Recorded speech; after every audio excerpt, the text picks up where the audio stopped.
Hello friend, আমি সৌমেন চলে এসেছি আর একটা মিনি ব্লগ নিয়ে। সানডে আমরা বেরিয়েছিলাম। আমি যে ভিডিওতে যাকে খাওয়ানোর চেষ্টা করছি ওনার নাম হচ্ছে কুন্তল।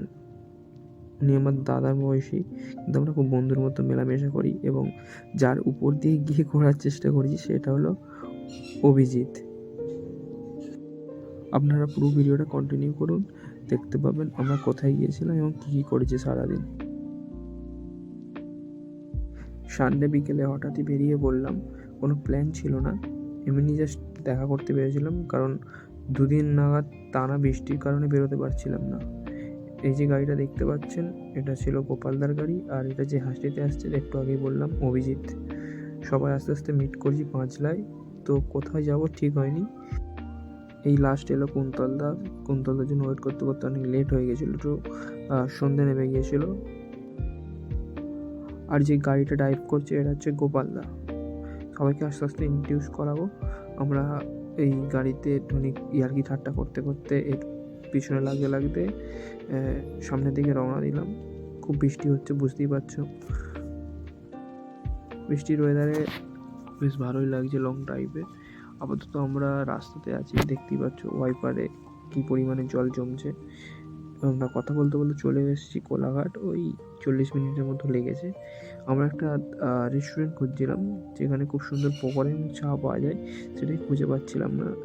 এবারে ওটা হচ্ছে কোলাঘাট ব্রিজের একটু আগে, এক্ষুনি ভিডিওতে দেখাবো। এই বলতে বলতে আমরা চলেও এসেছি। এই হচ্ছে সেই রেস্টুরেন্টটা। এখানে সব ধরনের স্ন্যাক্স আইটেম পাওয়া যায় সন্ধ্যের দিকে, এবং সকালে ব্রেকফাস্ট এবং লাঞ্চ আইটেমও পাওয়া যায়।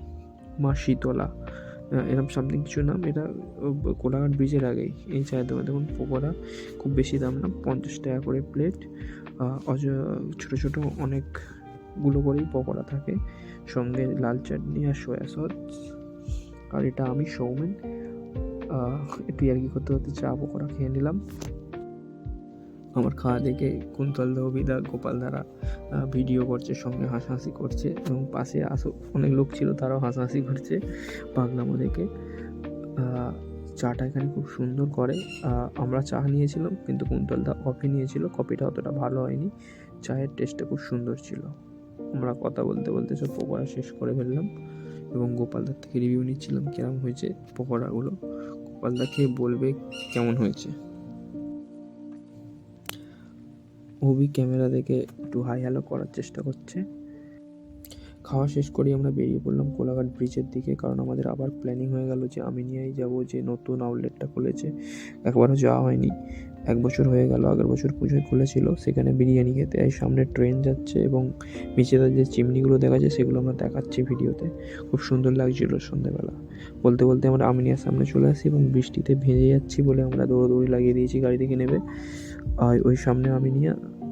কথা বলতে বলতে গোপালদা ফোনেটা গাড়িতে রেখে চলে আসায় আবার আনতে গেল। আমরা ওয়েট করছি গোপালদার জন্য। এই হচ্ছে আমি আপনাদের একটু দেখিয়ে দিচ্ছি কেমন কি অ্যাম্বিয়েন্স এখানে। কিন্তু সেদিন প্রচণ্ড পরিমাণে বৃষ্টি হয়, বেশ বিরিয়ানি এর মধ্যে এসে যায়। আমরা আমাদের কন্ট্রোল না করতে পেরে আমরা সার্ভ করতে শুরু করে দিই ভিডিও ফুটেজ না নিয়েই। আর 2 প্লেট বিরিয়ানি সাফিসিয়েন্ট ছিল, 4জন 5জন হিসেব মতো খেয়ে নিতেই পারতো আরামসে। আমরা তো খেয়ে নিয়েছি, কারো কোনো রকম সমস্যা হয়নি। আর বিরিয়ানিতে মটনের পিসটা খুব সুন্দর ছিল এবং আলুর পিসটা খুব সুন্দর দারুণ ছিল। তো আমরা শুধু মটন বিরিয়ানি অর্ডার করেছিলাম, ওর সঙ্গে আর কিছু ছিল না। তারপরে আমি খাওয়া শুরু করে দিই এবং জাস্ট ফার্স্ট বাইটটা নিলাম, জাস্ট অসাধারণ ছিল। খুব ভালো খেতে হয়েছে, এটাই বলার চেষ্টা করছিলাম। কুন্তলদা হাত দিয়েই কাটছিল। তো বিরিয়ানি সবাই হাত দিয়েই খাই, কিন্তু আমি একটু অ্যারোস্টিকেটভাবে খাওয়ার চেষ্টা করছিলাম ভিডিওর জন্য। তারপরে আমি শেষে হাত দিয়ে খেয়েছিলাম, কুন্তলদাও দিচ্ছিল রিভিউ। আর আমি বিরিয়ানি খাওয়া শেষ করে মানে কী আর বলবো, যেগুলো ফুটেজগুলো আগেই দেখে নিয়েছেন সামনে, এইভাবে খাচ্ছিলাম। তারপরে অর্ডার হলো ফিরনি খাওয়ার পর আমরা বাড়ির দিকে রওনা দিলাম। একটু ভিডিওটা ফাস্ট হয়ে গেল। তারপরে ফুটেজ নিতে ভুলেই গেছিলাম খাওয়ার সময়, এত আমরা ইয়ার্কি ঠাট্টা করছিলাম। তারপরে ওখান থেকে বেরিয়ে এসেছি, তা চলে এলাম পাঁচলা থেকে গোপালদা গাড়ি নিয়ে বেরিয়ে গেল এবং আমি বাইকটা গ্যারেজ থেকে নিয়ে বাড়ির দিকে রওনা দিলাম।